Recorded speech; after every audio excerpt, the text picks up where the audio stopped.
আসসালামু আলাইকুম প্রিয় দর্শক, অন্য মঞ্চের আলাপচারিতায় আপনাদের সকলকে আমন্ত্রণ জানাচ্ছি। ব্যক্তিগত একটা কাজে এক নতুন শহরে এসেছি, এখানে থাকবো প্রায় 2 সপ্তাহ।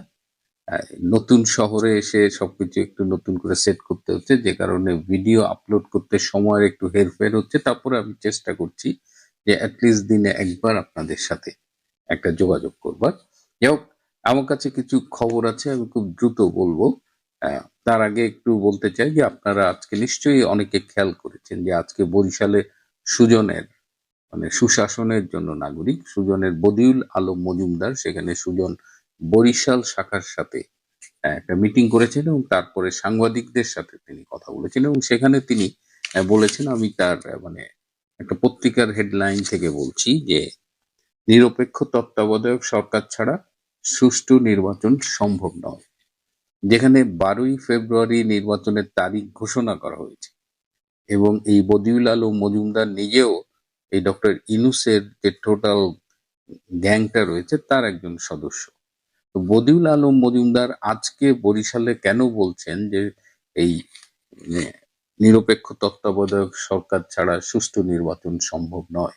বর্তমানে তো কোনো নিরপেক্ষ তত্ত্বাবধায়ক সরকার ক্ষমতায় নেই, তাহলে কি সুষ্ঠু নির্বাচন হবে না বলে আশঙ্কা করছেন তিনি, এবং তার এই আশঙ্কার কথাও তিনি বলেছেন।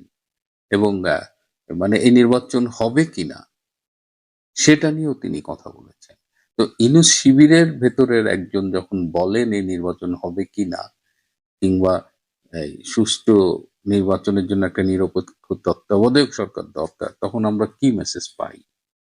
এদিকে আমাদের বাংলাদেশে আমেরিকান যে নতুন রাষ্ট্রদূত ব্রেন্ট ক্রিস্টেনসেন, তিনি এসেছেন এবং এসেই তিনি তার তৎপরতা শুরু করেছেন এবং যতদূর জানি যে তিনি 3জন সুশীল সমাজের 3জনের সাথে আজকে মিটিং করেছেন। তার মধ্যে একজন আবার উপদেষ্টা পরিষদের সদস্য, বর্তমান উপদেষ্টা পরিষদের সদস্য। তো তাদের সাথে তিনি মিটিং করেছেন। কি নিয়ে কথা বলেছেন আমি এখনো ঠিক জানি না, কিন্তু আমার ধারণা এই আসন্ন নির্বাচন নিয়েই তিনি কথা বলেছেন। আবার ঠিক একই সাথে আমরা দেখছি যে আমাদের পার্শ্ববর্তী ভারতের সাথে আমেরিকার একটা সম্পর্কের টানাপোড়েন চলছে এবং ট্রাম্প মৌখিকভাবে অনুমতি দিয়েছেন যে ভারতের উপরে ট্যারিফ 50% এখন আছে, সেটাকে নাকি 500% করা হবে। তো এই অবস্থায় ভারতের যে নবনিযুক্ত রাষ্ট্রদূত সার্জিও গার, তিনি গতকাল দূতাবাসে একটি বক্তৃতা করেছেন এবং তিনি বক্তৃতায় বলেছেন যে আমেরিকার কাছে সবচেয়ে গুরুত্বপূর্ণ দেশ হলো ভারত এবং তারা একটা প্রযুক্তি কেন্দ্রিক একটা জোট করেছে রিসেন্টলি, প্যাক্স সিলিকা। এই প্যাক্স সিলিকায় তারা এখন ভারতকে চাইছে যে ভারত এখানে জয়েন করুক এবং সার্জিওগার একটা খুব ইম্পর্টেন্ট কথা বলেছে যে তিনি ট্রাম্পের সাথে পৃথিবীর অনেক দেশ ঘুরেছেন, তিনি ট্রাম্পের খুব ঘনিষ্ঠ এবং তিনি দেখেছেন যে মোদি আসলেই ট্রাম্পের খুব ক্লোজ ফ্রেন্ড।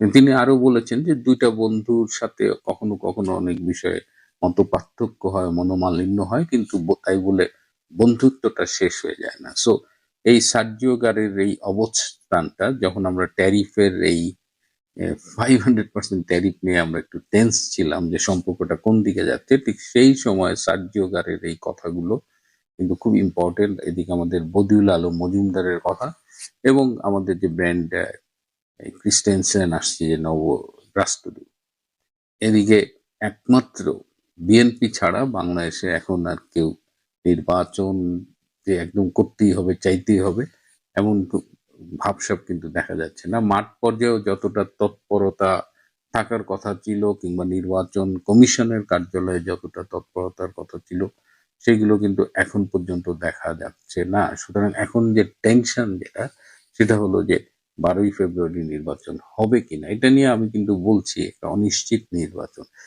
এই কথাগুলো বলার একটা কারণ হলো যে আজকে আমার একটা সূত্র আছে যে আমেরিকান এক্স ডিপ্লোম্যাট, তিনি এখন রিটায়ার করেছেন, তার বয়স প্রায় 70। তো তিনি তার সাথে বিভিন্ন আমেরিকার কূটনৈতিক অবস্থান সম্পর্কে আমি মাঝে মধ্যেই কথা বলি। তো তিনি সবসময় কূটনীতির ভাষায় কথা বলেন, হ্যাঁ, যে মেবি হতে পারে, যেটা হয় অ্যানালিসিস। কিন্তু আজকে তিনি একদম সরাসরি বললেন এই বাংলাদেশে 12ই ফেব্রুয়ারি নির্বাচন হচ্ছে না। তো আমি একটু সারপ্রাইজড হলাম, কারণ এইভাবে একদম স্পেসিফিক এই ভাষায় কথা বলে না। তো আমি বাংলাদেশে আমেরিকান লবির সাথে ঘনিষ্ঠ সম্পর্ক মেনটেন করে এরকম দু একজনের সাথে আজকে যোগাযোগ করেছি। সবাই কিন্তু আকারে ইঙ্গিতে ওভাবেই বলেছে যে সম্ভবত 12ই ফেব্রুয়ারি নির্বাচনটা হবে না, এবং একজন বললেন যে 20শে জানুয়ারির পর থেকে অনেক কিছু ঘটতে থাকবে, আপনারা জাস্ট অপেক্ষা করেন। এবার আমি একটু গোয়েন্দা সংস্থার লোকজনদের সাথে একটু যোগাযোগ করার চেষ্টা করলাম। তারা আমাকে কয়েকজন বলল যে স্যার, কি হচ্ছে, কোথা থেকে কি হচ্ছে, আমরা কোনো কিছু ট্রেস করতে পারছি না। আমাদের এই মুহূর্তে নির্বাচনী তৎপরতা, নির্বাচন নিয়ে কাজ করার কথা, কিন্তু আমাদের যেসব অ্যাসাইনমেন্ট দিচ্ছে তার সাথে নির্বাচনের তেমন কোনো সম্পর্কই নাই। সুতরাং আমরা ঠিক এই মুহূর্তে বুঝতে পারছি না কোন দিকে যাচ্ছে। তো এইটা আমার কাছে মনে হলো যে এই নির্বাচন করে ফেলার জন্য যে বিএনপির পক্ষ থেকে একটা তাড়াহুড়া দেখা যাচ্ছে, এমনকি এখন জামাত ইসলামও আর নির্বাচনের ব্যাপারে অত আগ্রহী না। জামাতের একজন নেতা বললেন যে আগে যেসব সচিব টচিব আমাদের দেখলে একেবারে দাঁড়ায় পড়তো, সালাম দিত, তারা এখন যেন আমাদের চেনেই না। পুরো প্রশাসনটাই এখন বিএনপির পক্ষে কাজ করছে, এবং এইভাবে যদি প্রশাসন যদি পক্ষপাতদুষ্ট হয়ে যায়, নির্বাচনের লেভেল প্লেইং ফিল্ড যদি না থাকে, তাহলে ওই নির্বাচনে আমরা যাব কিনা এটা আমাদের ভাবতে হবে।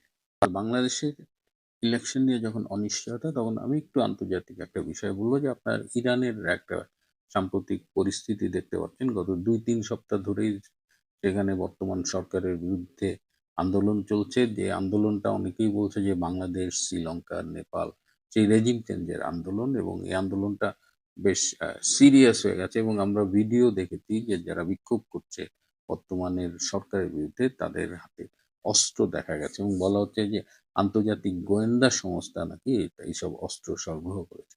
তো এই বিক্ষোভগুলো অনেকগুলো শহরে ছড়িয়ে পড়েছে, এবং সেই থেকে যেভাবে আমরা নিউজ পাচ্ছিলাম তাতে মনে হচ্ছিল যে ইরানের যিনি প্রধান খামেনি যে কোনো সময় হয়তো ইরান থেকে চলে যাবেন।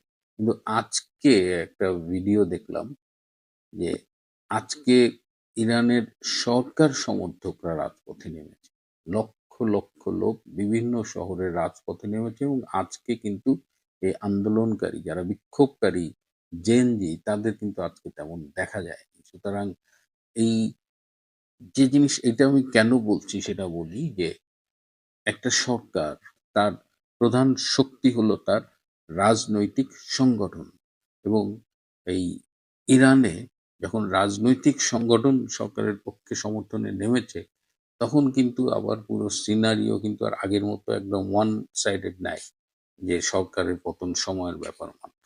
এদিকে আমেরিকা আবার আক্রমণের কথা ভাবছে, তারা আক্রমণ করবে কিনা বিষয়টা জটিল হয়ে গেছে। কিন্তু বাংলাদেশের এই গত বছরের আগস্ট মাসে আমরা কিন্তু আওয়ামী লীগকে মাঠে দেখি নাই, এবং খুব পরিকল্পিতভাবেই আওয়ামী লীগ যেন মাঠে না নামে সেই ব্যবস্থা করেছে। এবং সেখানে আমরা একদিকে দেখছি ইরানের সরকারের সমর্থক যে স্পেশাল রিপাবলিকান গার্ড আছে তারা নামছে, আর আমাদের সেনাবাহিনী তারা কিন্তু নামেনি, এবং জেনারেল ওয়াকার একদম শেষ রাত পর্যন্ত কিন্তু মানে মিসলিড করেছেন শেখ হাসিনা সরকার।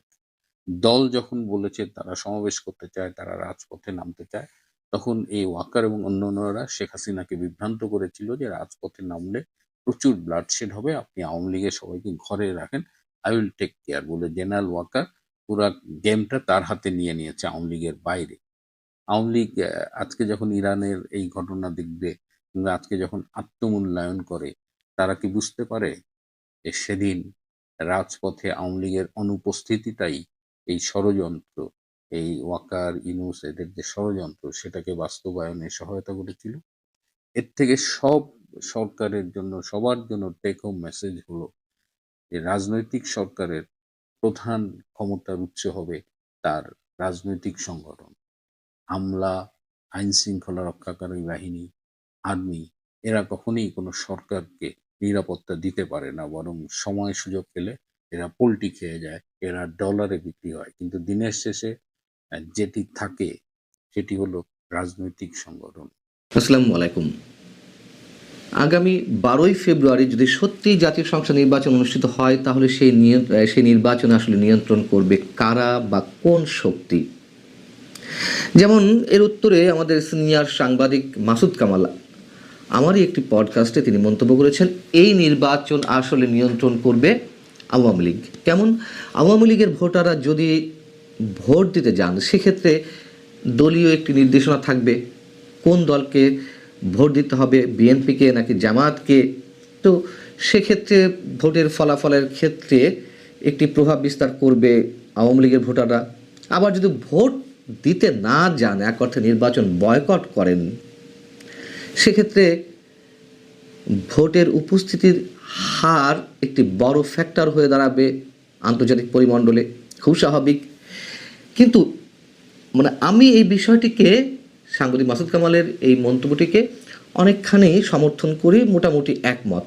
তবে বরাবরই আমি যে কথাটি বলে আসছি তা হচ্ছে, অন্যান্য আর সব নির্বাচনের মতোই এবারের নির্বাচনও নিয়ন্ত্রণ করবে বিদেশি শক্তি। সেটি যুক্তরাষ্ট্র হোক, ভারত হোক, ইউরোপীয় ইউনিয়ন হোক বা জাতিসংঘেরও নানান ধরনের মন্তব্য হোক, যেভাবে হোক, এখনও আমাদের নির্বাচনগুলো, আমাদের ভাগ্য বিদেশি শক্তির উপরে নির্ভরশীল।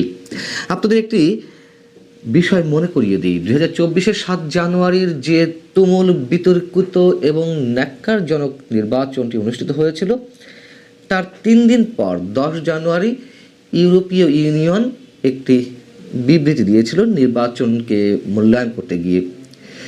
সেই বিবৃতিতে বড় সব রাজনৈতিক দল অংশ না নেওয়ায় নির্বাচনে দুঃখ প্রকাশ করা হয়েছিল এবং 7 জানুয়ারি নির্বাচনে হওয়া অনিয়মগুলোর পূর্ণাঙ্গ তদন্তের আহ্বানও তারা জানিয়েছিল।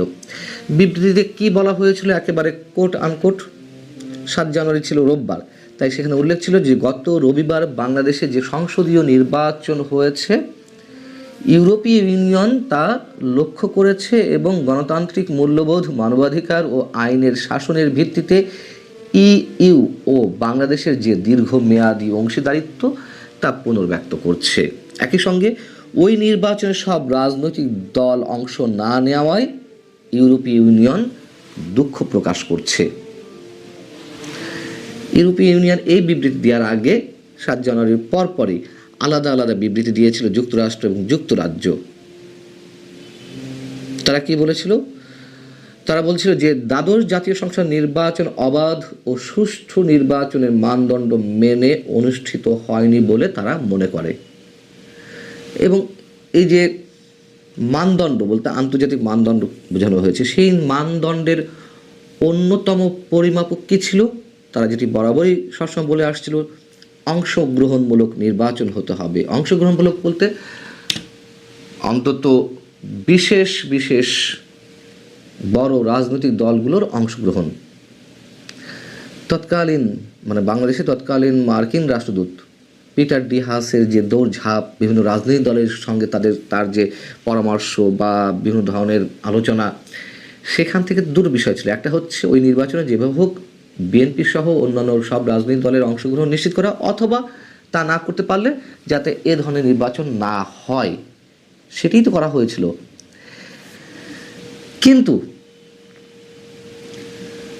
কিন্তু এখন এসে তারা কি বলছে? এখন এসে তারা সম্পূর্ণ ভুল পাল্টে দিয়ে আসছে। জাতিসংঘ থেকে শুরু করে পশ্চিমা রাষ্ট্রগুলো, যুক্তরাষ্ট্র বা ইউরোপীয় ইউনিয়ন, তারা কি বলছে যে আমাদের দৃষ্টিকোণে অন্তর্ভুক্তিমূলক অর্থ হচ্ছে বা অংশগ্রহণমূলক অর্থ হচ্ছে বাংলাদেশের সব সামাজিক দলের অন্তর্ভুক্তি। সামাজিক দল, রাজনৈতিক দল বলছে না। যেমন নারী, ক্ষুদ্র নৃগোষ্ঠী, ধর্মীয় সংখ্যালঘু এবং আঞ্চলিক দল। অংশগ্রহণমূলক বলতে আমরা বুঝিয়েছি বিশ্বাসযোগ্য ভোটারের উপস্থিতি। শেখ হাসিনা যে কথাগুলো বলতেন তিনি যখন প্রধানমন্ত্রী ছিলেন, বিএনপি আসবে না, তাহলে অংশগ্রহণমূলক কীভাবে হয়, সাংবাদিকরা এভাবে প্রশ্ন করেছিলেন। তিনি বলেছেন যে অংশগ্রহণমূলক বলতে আমি তো জনগণের অংশগ্রহণকে বুঝি। যাই হোক, তো এখন এসে পশ্চিমারা যে অন্তর্ভুক্তি বা অংশগ্রহণমূলক ব্যাখ্যা দিচ্ছে, সেটা কি আগের অবস্থান থেকে সরে এসে নতুন কোনো ব্যাখ্যা? এমন প্রশ্ন করা হয়েছিল ইউরোপীয় ইউনিয়নের পর্যবেক্ষক দলের যে প্রতিনিধিরা এই মুহূর্তে বাংলাদেশে অবস্থান করছেন তাদের কাছে গত রোববার একটি অনুষ্ঠান শেষে সেখানে প্রতিনিধি দলের যিনি নেতৃত্ব দিচ্ছেন ইয়াবস তিনি বলছেন, অন্তর্ভুক্তিমূলক বলতে সব কিছু বুঝিয়েছি, নাগরিকদের ভোট দিতে পারা এবং গণনার স্বচ্ছতা, আর অংশগ্রহণমূলক হচ্ছে আমরা সবাই জানি দলের নিবন্ধন একটি বিষয়। মানে এখন বলছে দলের নিবন্ধনকৃত রাজনৈতিক দলগুলো একটি বিষয় নিয়ে বিনিয়ে বলছে। তবে তিনি বলছেন যে আমরা জানি বিষয়টি বাংলাদেশে ঐতিহাসিকভাবে একটি জটিল বিষয়, বিশেষ করে জাতীয় সমঝোতা ও বিচারের মতো বিষয়গুলো রয়েছে। আমরা এই বিষয়ে কোনো মন্তব্য করব না। নির্বাচনে ভোটার উপস্থিতি যদি এটি প্রভাব ফেলে তবে তা আমরা আমলে নেব। মানে তারা একেবারে সুর চেঞ্জ করে দিল। এর আগে আপনাদের মনে আছে যে 2025 সেপ্টেম্বরের সম্ভবত 4 তারিখে জাতিসংঘের আবাসিক সমন্বয়কারী বাংলাদেশের গুইন লুইস তিনি প্রধান উপদেষ্টার সঙ্গে সাক্ষাৎ শেষে সাংবাদিকদের কাছে অংশগ্রহণমূলক নির্বাচন প্রসঙ্গ এড়িয়ে এই নির্বাচন সম্পর্কে যে মন্তব্যটি করেছিলেন তা কেমন ছিল? তিনি বলছিলেন যে বাংলাদেশে আগামী ফেব্রুয়ারির জাতীয় নির্বাচন দেশের গণতান্ত্রিক উত্তরণের জন্য অত্যন্ত গুরুত্বপূর্ণ। নির্বাচন কমিশনকে সহায়তা ও নির্বাচনকে অবাধ, সুষ্ঠু ও শান্তিপূর্ণ করতে জাতিসংঘের পূর্ণ সমর্থন রয়েছে। অর্থাৎ এখানে অংশগ্রহণমূলক শব্দটি নেই। পিটার হাস যখন না খেয়ে বিভিন্ন রাজনৈতিক দলের সঙ্গে যোগাযোগ করছিলেন 7 জানুয়ারি নির্বাচনের আগে, তখন থেকেই একটি মন্তব্য আমি করে আসছি, যারা আমার ভিডিও নিয়মিত শোনেন নিশ্চয়ই খেয়াল আছে আপনাদের, বা এখনও বলি, পশ্চিমারা কখনো নিজের খেয়ে বনের মোষ তাড়ায় না। তারা যে অংশগ্রহণমূলক নির্বাচনের কথা বলছিল এটির পেছনে অবশ্যই কোনো কারণ আছে। কারণগুলো তো পরে দেখা গেল তারা আওয়ামী লীগের পতন চায় বা আওয়ামী লীগকে হারাতে চায়। এখন যেমন তারা অংশগ্রহণমূলক নির্বাচনের সংখ্যা পরিবর্তন করেছে, তখন ধরে নিতে হবে এবারও বাংলাদেশের নির্বাচনে তাদের প্রভাব বিস্তার তারা করতে চাইছে, বিশেষ উদ্দেশ্য তাদের রয়েছে। একই কথা বলা যায় অবশ্যই ভারতের ক্ষেত্রেও। এখন কি ধরনের প্রভাব? জামাত সহ এনসিপি তারা এরই মধ্যে ইউরোপীয় ইউনিয়নের প্রতিনিধিদের কাছে, মানে পর্যবেক্ষক দলের প্রতিনিধিদের কাছে বলেছে যে নির্বাচনে লেভেল প্লেইং ফিল্ড নেই, আরও অনেক ধরনের অভিযোগ তাদের কাছে যাবে, তারা পর্যবেক্ষণ করবে এবং নিশ্চয়ই একটা মেকানিজম আছে। নির্বাচন একটি চাই, হয়তো এই মুহূর্তে যুক্তরাষ্ট্র, ভারত সবাই চায়, কিন্তু সেই নির্বাচনের রাষ্ট্রগুলো বা পশ্চিমা শক্তি বা এদিকে ভারত যাই বলে না কেন, তারা তাদের মতো করে পছন্দসই দল যাতে নির্বাচনে জয়ী হতে পারে সে চেষ্টাই করবে এবং তার নানান ধরনের মেকানিজম, তার নানান ধরনের প্লট অবশ্যই তাদের পরিকল্পনায় রয়েছে। মুদ্রা কথা, এই নির্বাচন আর সুষ্ঠু, নিরপেক্ষ কিংবা অংশগ্রহণমূলক যেটিই বলি না কেন, কোনোটাই হচ্ছে না। যদি কিনা হয়, ভালো থাকুন সবাই।